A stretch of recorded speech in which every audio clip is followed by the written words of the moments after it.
Mi nombre es Doris Marroquín y quiero compartir con ustedes hoy algo en un formato más tranquilo, más relajado, acerca de algo que encontré hace un tiempo en el que estaba leyendo mis cuadernos de oraciones de hace más de 10 años, cuando recién inicié mi vida cristiana. Entonces, como les contaba, yo empecé mi vida cristiana en una iglesia carismática y estuve casi por 5 años en ese lugar, y pues las doctrinas que yo aprendí ahí hoy en día las miro y distan mucho de lo que es realmente lo que está en la palabra de Dios. Y hoy quiero compartirles una oración que encontré. Sentí como tristeza y a la vez pena y me reí con esto, pero luego terminé diciendo: Señor, gracias porque a través de los años y a través del tiempo tú has hecho una obra maravillosa y me has hecho entender tu camino, tu palabra de otra manera, estudiando más, profundizando, escudriñando, y no solamente quedarme con lo que me enseñaron en ese lugar. Quiero leer esa oración, y la oración dice así. Dice: Amado Padre Celestial, gracias por este hermoso día. Puedo hoy estar llena de gozo y de alegría porque tú te has glorificado, Señor. Gracias, Señor, porque sé que tú has escuchado mis oraciones y hoy la puerta se ha abierto. Gracias porque no te has olvidado de lo que te pedí, porque tú nunca te tardas, nunca dejas a tus hijos en vergüenza. Hoy mi familia puede creer en un Dios que responde, Dios que salva, que restaura. Gracias, Señor, por salvar y restaurar a mi familia. Gracias por obrar en ellos. Gracias porque para ti nada es imposible. Tú has cambiado el corazón hasta el más duro.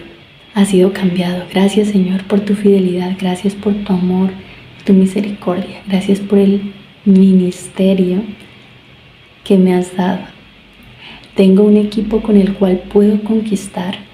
Tú has hecho de nosotras un equipo de mujeres valientes y esforzadas, que queremos darlo todo por amor de tu nombre. Precioso Rey, gracias por bendecir mis finanzas, porque he podido pagar todas mis deudas y he podido ayudar a mi familia y a mis discípulas. Gracias por el hogar que tengo, Señor, porque me has permitido conocer un esposo maravilloso, el cual es un ejemplo, es tu carácter en él. Gracias, quiero obedecerte. Y el versículo que tengo allí como palabra rema, supongo, dice: al mandato de Jehová acampaban y al mandato de Jehová partían, guardando la ordenanza de Jehová, como Jehová lo había dicho por medio de Moisés. Números 9:23. Bueno, en primer lugar, la palabra que escribí aquí no tiene nada que ver con lo que estoy orando acá, pero bueno, supongo que eso fue lo que me tocó ese día en el devocional y lo escribí. Pero lo que me llama la atención de esta oración, porque es que al principio, cuando inicia con el agradecimiento y la gratitud, obviamente parece una oración de agradecimiento, y estaba muy bonita, hasta que empecé como a leer esto de darle gracias a Dios por cosas que aún no habían sucedido en mi vida. Y ahora cuando pensaba y analizaba, y ahora que estoy analizando todo esto de doctrinas, de diferentes tipos de denominaciones y de las diferentes también iglesias en las que he estado hasta el día de hoy, también me doy cuenta que, claro, esta es una doctrina que se cree en esta iglesia con respecto a la fe, digamos. Es como que te motivan a tener mucha fe y a agradecer a Dios antes de, como esto es como la declaración que de alguna manera ellos dicen que uno debe hacer, que tú debes declarar que estás sano, que debes declarar que estás bien con tus finanzas, así sea que estés aguantando hambre o con deudas, como yo estaba en ese momento. Y quiero decirles que yo todavía tengo deudas, pero eso es otro tema del que no voy a hablar hoy. Pero sí, esta doctrina lo que hace es como rechazar la parte del sufrimiento, de las dificultades, de todo lo que tiene que ver como con la vida del ser humano en sí en esta tierra. Y ellos quieren de alguna manera como anular eso y porque eso es malo al parecer. Todo lo que sea como que traiga como tristeza, dolor, sufrimiento, ya no debería estar en nosotros, o sea, según ellos no debería estar en nosotros como creyentes porque ya Cristo murió y pagó todo, o sea, pero para ellos es como que, o sea, no les basta con que Cristo haya entregado su vida para salvarnos y para perdonar nuestros pecados, sino que deben ir más allá y es como a que Cristo murió para darnos también una vida sin problemas o realizada aquí y ahora. Y es por eso que estas doctrinas de declarar, de la fe ahí a ese nivel, negando las circunstancias malas, y por eso yo también acá, o sea, hablo de cosas como que gracias por mi familia, gracias por cambiar el corazón de ellos, como por salvarlos a todos. Y pues quiero decirles que hasta el día de hoy yo sigo siendo la única creyente en mi casa. O sea, no es que los demás no crean en Dios, sino que es que ellos no tienen una relación con Dios. Ellos creen en Dios y a lo mejor tienen una religión, bueno, son católicos, algunos, bueno, van a iglesias protestantes, pero no hay una relación y no veo a muchas personas, o sea, como de mi núcleo más cercano, entregándole su vida a Cristo, sirviendo, teniendo una relación simplemente con Él. O sea, esto no, de hecho, algunas personas que iban en ese momento a la iglesia, o sea, se alejaron de la iglesia y no volvieron a ninguna iglesia, es decir, que obviamente esto no se cumplió, y no porque el Señor se haya olvidado de sus promesas o porque Él no sea misericordioso, sino que simplemente Él no me prometió que eso iba a pasar, porque también depende de sus corazones, de la disposición de sus corazones para que vengan en arrepentimiento y fe al Evangelio. También hablaba de las finanzas, obviamente. Decía gracias porque ya no tengo deudas. Bueno, sigo endeudada, pero ese es un tema mío personal por decisiones que he tomado. Sin embargo, yo puedo decir que el Señor sí ha sido fiel en cuanto a las finanzas, a pesar de todas las circunstancias que me ha tocado vivir. El Señor ha provisto trabajo y ha provisto para mis necesidades, ha provisto para ayudar a mi familia. Y sí, yo sí algo rescato de esto es que la misericordia y la gracia del Señor han estado conmigo en esa época y ahora también. Lo que pasa es que en ese momento, como esa era la manera como a mí me enseñaban que yo debía orar y que debería declarar, pero en sí el anhelo de mi corazón en el fondo es simplemente estar agradecida con Dios y seguir confiando en Él. Ahora también habla de conquistar un equipo. Dice, tengo un equipo con el cual puedo conquistar. Yo aquí también tengo que decirles que yo nunca llegué a tener un equipo así como yo soñaba o creía o me imaginaba que iba a ser, porque la célula que yo abrí realmente asistían muy poquitas personas y de esas personas, o sea, realmente ni siquiera una fue a encuentro. O sea, no pude enviar ni siquiera una persona a encuentro. Y para mí toda esta parte de las células y de ser líder de célula, aunque en un principio me gustaba y lo disfrutaba y estaba contenta y gozosa en el Señor, llegó un momento en el que empezó a ser una carga muy grande, porque yo invitaba a las personas y no iban, y a veces iban un tiempo y luego ya no. Y cuando yo pensaba como que alguien ya iba a ir a encuentro, esa persona finalmente no decidía, porque es que el Evangelio no se trata de eso. Predicar, que alguien escuche el Evangelio, pero la obra, la respuesta depende del Espíritu Santo y no de nosotros. Así que como que manipular o querer obligar a una persona que vaya a un encuentro o a la iglesia, no, eso no nos corresponde a nosotros. Pero entonces pues yo soñaba como con un equipo de 12, porque acuérdense que yo estaba en el G12, en MSI. Entonces yo lo que soñaba era como con un equipo con el que yo pudiera como conquistar todo esto, tener células, tener un ministerio muy grande, porque claro, uno tenía que soñar en grande. Entonces, claro, por eso es que yo oro acá por un equipo y le doy gracias por un equipo. Y todo eso, digamos que en el fondo eran como deseos pues genuinos, anhelos o sea, no estaban como tan alejados de lo que debería ser como el anhelo de nuestro corazón de realmente compartirle a más personas y eso. Pero yo sé que también había una motivación acá que no era del todo correcta, y es lo que tenía que ver con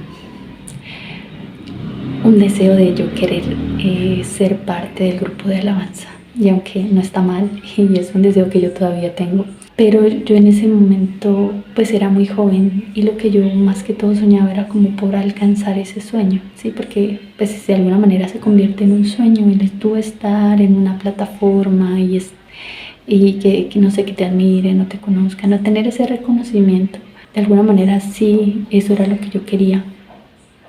Y yo me veía, y también por eso digamos que como que hacía todo esto también en parte. O sea, yo no les voy a decir acá que todo siempre fue genuino y que todo siempre fue, sí, no. Yo, o sea, en ese momento tenía muchas ideas equivocadas acerca de lo que significaba el Evangelio, y me confundí mucho, y claro que tenía mis motivaciones incorrectas, como hasta ahora también las tengo, porque sigo siendo humana y pecadora. Pero lo que yo veo es eso, de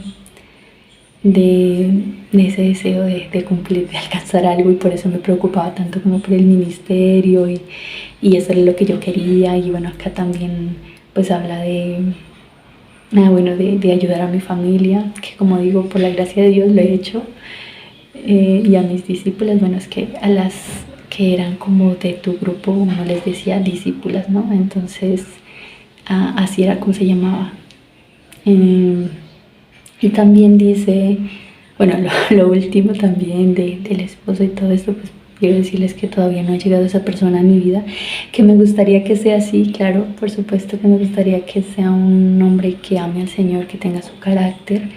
No sé, eso es un anhelo muy genuino, y no está mal, no está mal desear eso, porque eso es de hecho lo que deberíamos anhelar nosotras como creyentes, y todos, a hombres, mujeres, anhelar una persona que ame al Señor y que puedan servir juntos. Y eso era un deseo bueno.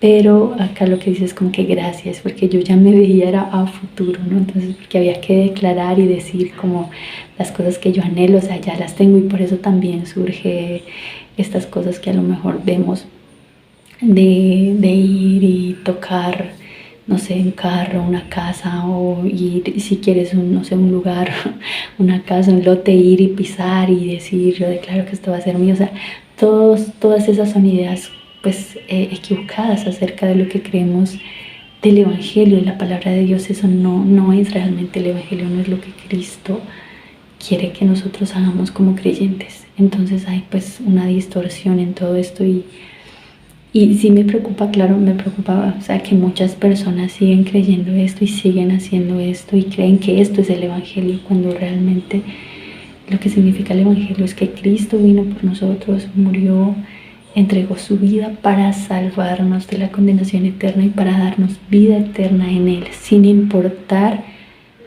lo que vivamos en este mundo, sin importar si llegamos a conseguir todos estos sueños y estos anhelos, sin importar si recibimos todas las bendiciones que anhelamos o no. Lo más importante es que Él ha entregado su vida por nosotros, nos ha salvado, nos da esperanza de una vida eterna. Y lo que suceda en este mundo, simplemente si Él nos da algo, es por gracia. No porque lo merezcamos, no porque lo declaremos, no porque tengamos mucha fe lo vamos a alcanzar. Porque a lo mejor esa no es la voluntad de Dios. Yo tener un esposo, o sea, no que pueda tener mi propia familia, no lo sé. No sé si algún día voy a tener totalmente mis finanzas restauradas, sin deudas, sin ajustes en el presupuesto, que a veces me cuesta llegar.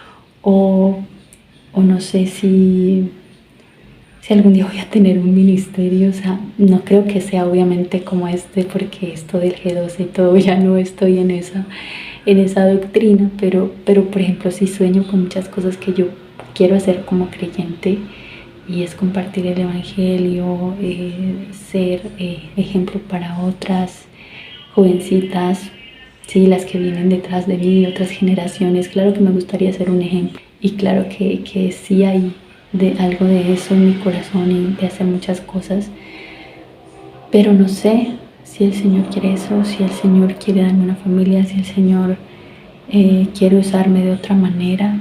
Entonces sí quería compartirles eso, haciendo este análisis y para hacerles también ese llamado a que conozcamos más al Señor, en su palabra, el Evangelio, que escudriñemos, que busquemos iglesias de sana doctrina, donde nuestra fe no sea manipulada de esta manera, porque lo que yo les digo aquí, o sea, como digo, aunque me causa ternura y puedo ver que hay fe, también siento pena por la persona que escribió esta oración, o sea, yo, por la Doris de ese momento, porque la veo, a pesar de todo, de confiar en el Señor, muy angustiada y por desear con todo su corazón que eso que ella quería se hiciera realidad. Y era porque había una presión de alguna manera, porque yo sé que había mucha presión en la iglesia de que tu vida tenía que estar bien para poder servir, de que o sea, era como incoherente que tú estuvieras sirviendo y tu vida no estuviera bien. Es decir, que el sinónimo de estar bien para ellos y de que estuvieras en bendición era que todo estuviera bien en tu vida, o sea, tus finanzas, tu familia, el ministerio, todo esto, ¿sí? O sea, si eso no prosperaba, o sea, te decían que no había fruto, y si no había fruto, posiblemente no había fe, y si no había fe, posiblemente estabas mal en tu relación con el Señor, o estabas en pecado, o qué sé yo, ¿sí? Este tipo de cosas, o tenías demonios, porque eso también lo creen, esas doctrinas de estar endemoniados, de los cristianos endemoniados, o sea, y de todo eso también voy a hacer un análisis más adelante, porque bueno, yéndome un poquito del tema, también quiero contarles que, bueno, tengo otro canal en donde hago documentales de todo, bueno, de varios casos, y precisamente voy a hablar de un caso de un pastor de acá en Colombia que cometió un crimen, y él pues se justifica en esto de que él fue atacado por demonios y fue una posesión demoníaca la que lo llevó a hacer ese tipo de cosas. Y para que vean lo peligroso que puede ser esto y que pueden ser estas doctrinas, que aparece como que no parece nada mal, que parece como que todo bien, pero todo este malentendimiento nos lleva incluso a creer ese tipo de cosas. Entonces por eso es muy importante que podamos profundizar en la palabra y realmente aprender cómo a interpretarla de la manera correcta para no caer en este tipo de creencias, ¿sí? Entonces, bueno, ya por hoy voy a dejarles este video hasta aquí. Espero que les haya gustado este story time, este análisis que he hecho de mi propia oración del lunes 16 de abril del 2012. Eso fue, sí, hace más de 10 años. Y bueno, si les gustó este video, suscríbanse, dejen un comentario, un me gusta, compartan y nos vemos en el siguiente video.